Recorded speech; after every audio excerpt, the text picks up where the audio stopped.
전자라는 공시가 되는데요. 예, 측정해서 기록해서 전자는 일련의 시스템이라고 정의한다. 그죠? 이렇게 정의됩니다.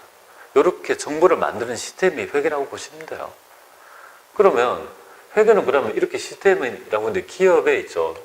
이 정보를 만드는 시스템이다. 이게 시스템이다. 그죠? 시스템이다. 그럼 이거는 왜 필요하냐 이거죠. 목적이 뭐냐 이거죠. 그 목적이 두 개가 있습니다. 첫 번째가 바로 있죠. 이 정보 이용자의, 우리 회사의 정보 이용자의 의사결정에 유용한 정보 제공, 이거 하나. 그 다음에 주주로부터 위임받은, 그죠? 자원을 위임받은 경영자가 운용한 결과를 보고한다 해서 경영자의 뭡니까? 수탁 책임의 보고. 이게 바로 목적이다. 이렇게 보시면 되겠습니다. 두 가지 목적이다. 그죠? 그래서 그 목적을 좀 봐야 되는데요. 두 번째부터 먼저 좀 설명드리도록 하겠습니다.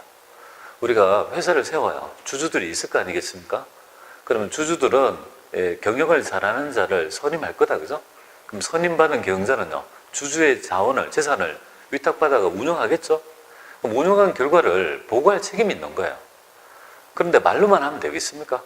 아니죠. 그죠? 일반적으로 인정된 원칙에 따라 만들어진, 그죠? 시스템에 의해서 만들어진 정보를 뭡니까? 보고를, 그 시스템에 의해서 보고할 책임이 있는 거죠. 그 말을 바로 뭐라고 하냐면 경영자의 수탁 책임의 보고란 말로 표현합니다. 그러나 본연적인 목적은 앞에 있습니다. 우리 회사와 기업은 기업과 관계 있는, 그죠? 자를 정보 이용자라 하죠. 그죠? 이런 정보 이용자의 의사결정, 여러 의사결정에 유용한 정보가 돼야 된다는 말인데, 이걸 좀 더 구체적으로 좀 말씀을 드리도록 하겠습니다. 근데 이제 그 전에 기업의 종류부터 한번 말씀드리죠. 이 기업은 일단은, 기업회계인데 기업은 일단은 목적이 바로 뭐냐면 영리를 위해서 만들어진 단체다. 이렇게 보시면 돼요. 영리, 그죠? 그럼 영리의 주된 그죠? 원천이 뭐냐? 원천이 이렇게 됩니다. 그래서 제품, 상품, 용역이라고 하는데요. 서비스, 이렇게 불리죠. 그죠? 그래서 영업의 원천, 영리의 원천이다. 그죠? 제품이라는 걸 뭐냐면 내가 만든 물품. 그 다음에 상품은 내가 있죠. 누가 만드는 걸 사서 파는 물품. 서비스라는 거는 용역이죠. 사람이 이 용물을 제공하는 뭐 그런 걸 얘기할 겁니다. 그럼 뭐를 가지고 결국은 영리를 추구할 거냐 이거잖아요. 제품. 자, 신라면의 예를 들어볼까요? 자, 신라면이 있습니다. 신라면. 신라면은 농심 만들죠. 그죠? 농심 만들고. 그리고 요거를 이마트에서, 그죠? 이마트에서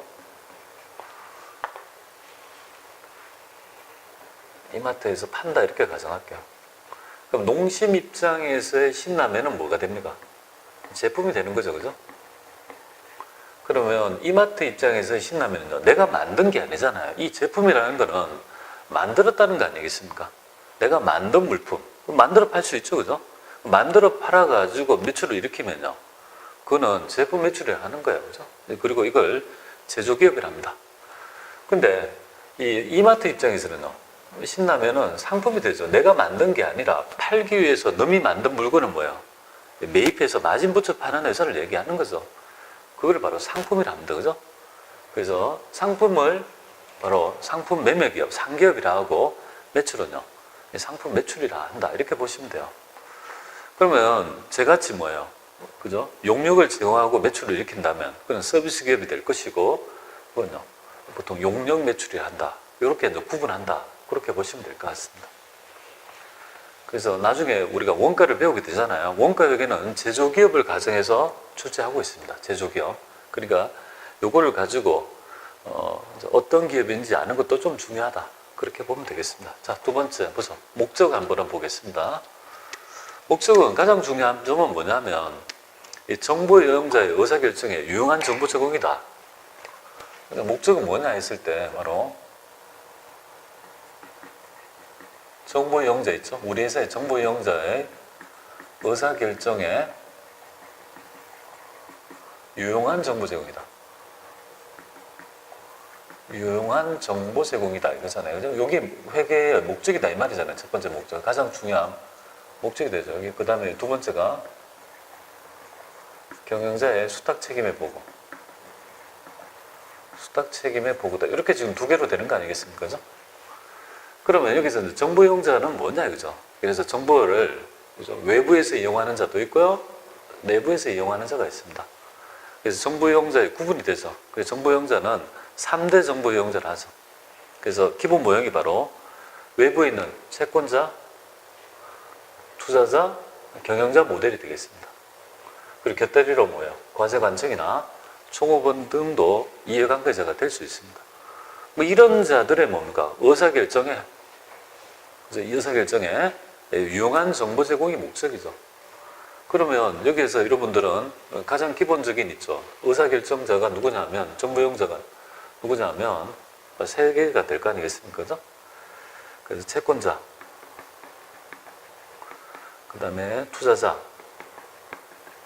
경영자 이렇게 되겠죠. 그죠? 채권자는 뭐냐면 우리 기업의 뭡니까? 돈 빌려준 사람을 얘기하죠. 투자자는 주주, 여러분들 아실 거예요. 그죠? 주주. 보겠습니다. 주주. 채권자는 돈 빌려준 사람을 얘기하는 거죠. 그죠? 채자는 이렇게 써요. 채권. 채권하고 채무 좀 구분하면 좋겠는데, 채권하고 채무가 구분됩니다. 그 채권은 권리가 되고, 채무는 의무가 되죠. 그죠? 채자는 뭐냐면, 이렇게 써요. 빚채자. 우리 회사에, 그죠? 빚채자니까 우리 회사에 돈 빌려주고, 그죠? 돈 받을 수 있는 권리가 있는 자. 이런 자를 얘기하는 거죠. 그럼 이런 자는 우리가 원하는 있죠. 관심사가 뭡니까? 관심사가 뭐냐면 이 관심사가 바로 의사결정이잖아요. 그죠? 채권자는 그죠? 돈을 빌려주는 사람을 얘기하죠. 그러니까 돈 빌려주고 이 금을 회수할 수 있는지, 즉 상환 능력이 있는지, 그죠? 상환 능력이 있는지 이런 것들을 굉장히 중시할 것이고요. 투자자는 당연히 뭡니까? 배당 있죠. 배당 이익이 얼마나 있는지 뭐 이런 것들이 궁금할 것이고, 경영자는요, 이익이 얼마나 극대화될 것인지 이런 것들이 굉장히 관심사다 이 말이에요. 채권자는 나중에 그죠? 이자 수익을 가득할 거고, 얘는요 배당 수익을 받는 거다. 그죠? 뭐 이런 것들이 주된 관심사다 이거죠. 그런 자들이 뭐야? 일단 이런 의사결정할 때 이 관심이 바로 의사결정이잖아요. 그게 바로 필요한 게 뭐예요? 바로 회계다. 이렇게 보시면 됩니다. 자, 그러면 여기서 출제가 가끔 되는데 한번 보죠. 이 재무회계라는 말은 뭐냐면, 그죠? 일단 원가관리회계는 경영자를 위한 회계예요. 경영자. 그러니까 이 채권자, 투자자 있죠. 경영자를 제외한 투자자하고 채권자를, 그죠? 의사결정에 유용한 정보를 주는 학문이 뭐예요? 이 두 개 학문이 바로 재무회계다. 이렇게 보시면 되겠고, 경영자의 회계라고 불리는 있죠. 이 경영자를 위한 의사결정에 유용한 정보 제공이 바로 원가관리회계다. 이렇게 보시면 되겠습니다. 여기에 나와 있다. 그죠? 그래서 재무회계는 경영자를 제외한 있죠. 이런 자들, 투자자와 채권자를 위한 있죠. 의사결정에 유용한 정보가 되는 거고, 그러면 정보의 요체는 뭐가 될까요? 바로 재무제표라는 걸로, 그죠? 정보가 기결됩니다. 그럼 결국은 이 정보는 결국은 뭐가 됩니까? 좀 재무제표다. 그죠? 재무제표, FS가 되는데 이걸 배우게 될 거예요. 그죠? 재무제표. 결론은 그러면 이런 자들한테 재무제표를, 그죠? 만들어가지고 보여준다라면 이런 자들이 이런 의사결정할 때 도움이 된다는 거 아니겠습니까? 그러니까 이 회계는 결국은 재무제표를 만드는 거라고 해도 과언이 아니다. 이렇게 보시면 됩니다. 그리고 그러니까 우리 이런 재무제표를 만드는 법적인 있죠. 강제는요, 외부감사에 관한 법률, 외감법의 근거를 가지고 있고, 우리나라의 뭡니까? 재무제표를 만드는 방법은 두 가지가 있어요. 그래서 상장기업의 회계 기준인 국제회계 기준이죠. IFRS하고요. 그 다음에 비상장기업에 있죠. 회계 기준을 담고 있는 기준이 일반기업 회계 기준, 이렇게 되어 있습니다. 근데 우리 주택관리사의 시험은요, 요거를, 그죠? IFRS, 국제회계 기준을 가지고 시험을 칩니다. 얘는 이제 보완적인 요소다. 이렇게 보면 돼요. 그러니까 여기에서 잘 담고 있지 않는, 그죠? 명확하지 않는 이 원칙주의의 보완적 개념으로 일반기업 기준도 사용하고 있는데요. 그러니까 우리가 학습을 할 때 보면 IFRS를 배우지만 여기에 아주 보완적인 요소가 상당히 많은 양이 뭐예요?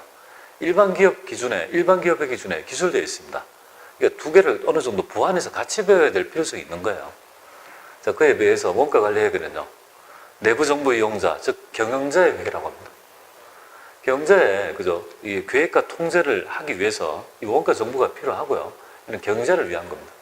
그리고 이거는, 그죠? 외부 보고가 아니고, 그죠? 내부 보고다. 이렇게 보면 되겠습니다. 그리고 일반적인 기준이 없다. 이렇게 보시면 돼요. 그래서 이거 여러분이 좀 체크해 놓으신다라면, 얘는 뭐예요? 외부 보고죠, 그죠? 이거는요, 여기 옆에 좀 적어 놓습니다. 내부 보고다. 그래서 외부 보고 목적이라면 재무회계, 투자자, 채권자 이렇게 생각하시면 되겠고, 경제의 그게 원가 관리에게는요, 내부 보고 목적 이렇게 개념을 새겨주시면 좋을 것 같습니다.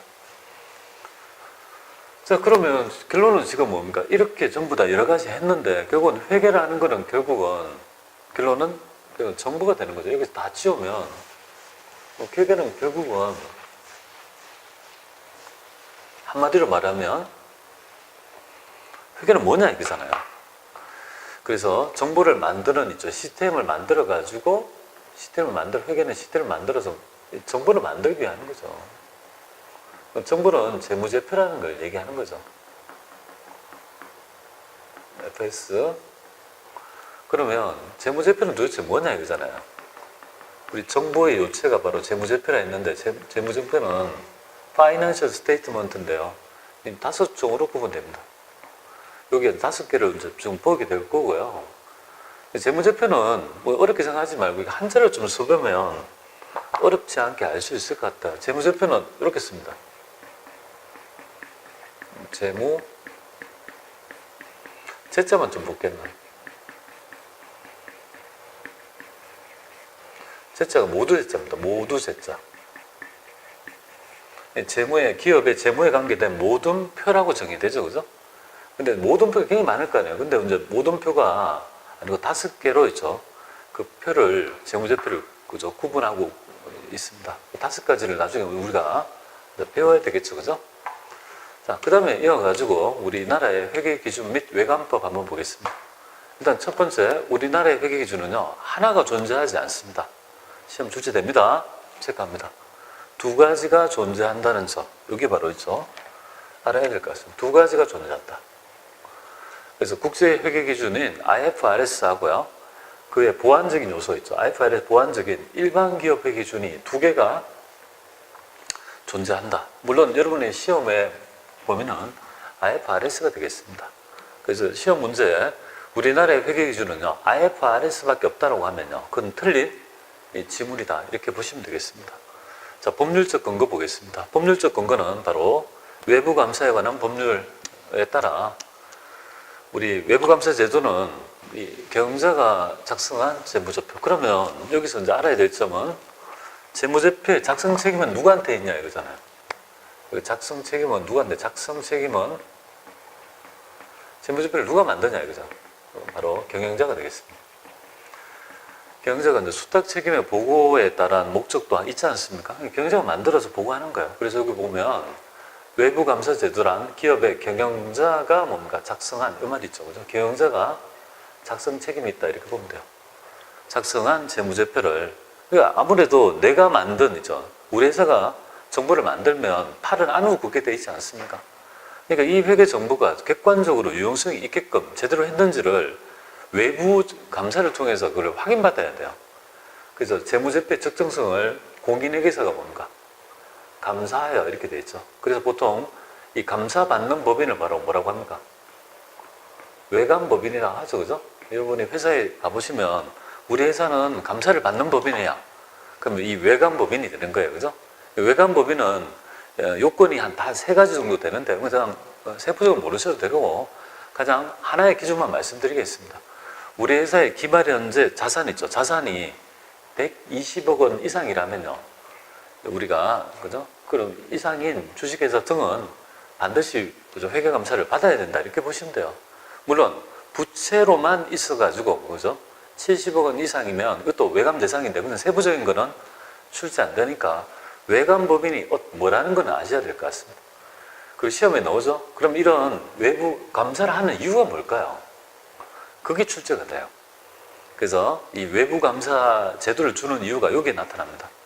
그러면 손은 팔을 안으로 굽잖아요. 그죠? 내가 회계 정보를 만들면 내한테 우호적이죠. 우리 회사한테. 근데 그게 아니고 객관적으로 판단을 받아보자죠. 그래서 여기에 목적이 뭐예요? 바로 재무 공인회계사가 이제 우리 회사의 회계 정보를 만든 걸 보고 의견을 표명하는 거예요. 그래서 잘했다, 못했다. 그죠? 아, 이거는 잘했어요. 참 잘했어요. 아, 이거는 조금 뭐 약간 그렇네요. 약간 일부가 문제가 될 수 있지만 뭐 이 정도는 봐줄 수 있다. 이렇게 되는 거고, 또 어떤 거는요. 아, 이거는 뭔가 좀 이상하네. 좀 너무 많이 좀 틀렸는데요. 뭐 이렇게 될 수도 있고, 이건 아예 그죠? 개념이 없다. 이렇게도 볼 수 있는 거예요. 거기에 따라 의견 표명을 하는 거예요. 그럼 그 의견 표명을 보고 우리 정부 영자는 있죠. 재무적 개념의 재무제표가 신뢰성을 우리가 높일 수 있는 거 아니겠습니까? 여기 잘했는지 못했는지. 그러니까 목적이 뭐예요? 바로 의견을 표명하면서 재무제표의 신뢰성을 높이는 제도다. 이걸 좀 알아야 되겠습니다. 여기 있죠, 그죠? 우리가 외부 감사를 받는 이유는요, 바로 뭡니까? 바로 재무제표의 신뢰성을 높이기 위한 제도가 바로 있죠. 우리 외부 감사를 받는 이유다. 이렇게 보시면 됩니다. 그러면 요거가 첫 번째 이유가 나타나잖아요, 그죠? 그래서 외부 감사를 받는 이유는, 그죠?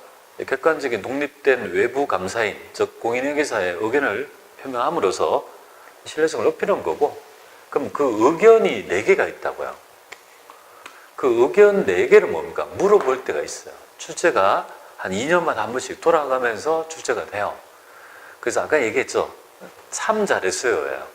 너는 회계 기준에 따라 뭡니까? 잘했다. 그게 뭐야? 아주 적정해. 참 잘했어. 출제가 한정 의견이 많이 나와요.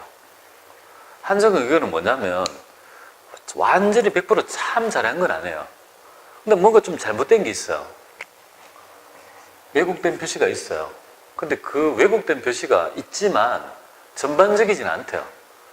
전반적이지 않다는 거는 좀 있지만 그냥 미비하다. 그냥 봐줄만하다. 조금 문제가 있지만 뭐 그 정도의 개념이에요. 그래서 이 말의 표현을 이해합니다. 재무제표의 개별적 조는 집합적으로 중요하지만 전반적이지 않다는 말이 중요해요. 그러니까 이 왜곡된 표시가 약간의 문제는 있지만 완전히 전반적으로 문제가 되는 건 아니다. 이런 의견을 바로 한정 의견이라 한다는 거.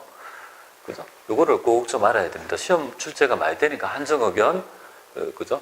요런 말을 하면 제 왜곡 표시가 재무제표에 전반적이지만 일반적이지 않다. 전반적이진 않다. 이렇게 하면요. 이건 한정 의견이다. 그 부적정이란 말은 뭐예요? 이 왜곡된 위반 행위가 굉장히 뭡니까? 중요하고 전반적이어서, 그죠? 이거는 좀 안 돼. 너는 좀 이상하게 했어. 뭐 이런 거 보는 거고, 의견 거절은 뭡니까?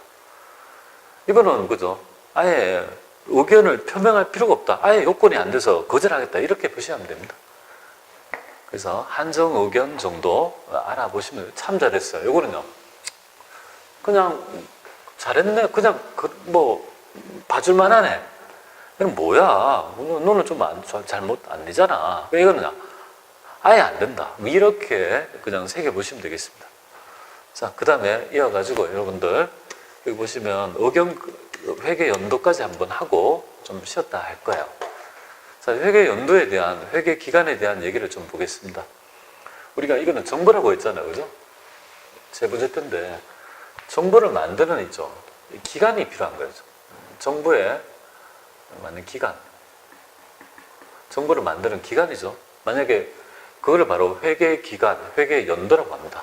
그럼 회계 연도를 100년 하면 어떻게 되겠습니까? 그럼 100년 동안에 회계 정보를 만든다.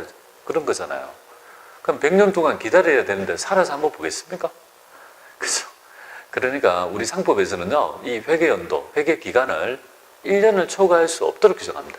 여기 보면 1년을 초과할 수 없다. 그죠? 초과할 수 없다. 그래서 1년을 초과하지 않는 범위 내에서 뭡니까? 회계 기간을 정하는데 뭐 여러 가지가 있겠지만 보통 일반적으로 우리나라에서는요, 연말 법인을 일반화합니다. 그래서 회계 기간을, 연도를 1월 1일부터 12월 31일로, 그죠?